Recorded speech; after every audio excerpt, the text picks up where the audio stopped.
A plus B whole square minus A minus B whole square equal to काना अछि बहुत easy एटा formula भी अछि काना देखा हमका a plus B whole square minus A minus B whole square equal to केते हेबा बोली हमके कहि छै क्वेश्चन तो काना देखो तो फार्मूला अछि डायरेक्ट भी करि पारबो आ डायरेक्ट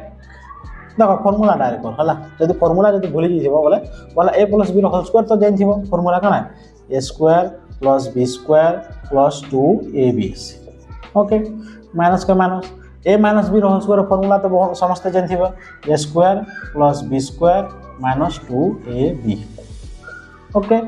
तापर काना करमा ए माइनस के भागमा equal to minus row left side जेंटा थिबा सेटा सब जेंटा होचे संता उतरे दम और बाकी जेंटा थिबा याते माइनस भागमा ब्रैकेट भागमा माइनस जेहेतु होचे तो चिन्ह चेंज हो प्लस तले माइनस कमा माइनस तले प्लस कमा प्लस होचे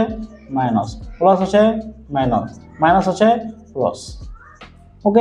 याते काटी पारमा इनका छाड़ देखो प्लस 2ab माइनस 2ab ठीक होचे एटा plus a square minus a square करला plus b square minus b square करला तो काना बचला प्लस 2ab इथे भी plus 2ab plus plus plus तो 4ab हे जीवा हमर राइट आंसर एतकी नि करी डायरेक्ट कर दबो a plus b whole square minus a minus b whole square formula काना एसी 4ab हे जी हमर राइट आंसर डायरेक्ट इटा हो फार्मूला अछि ओके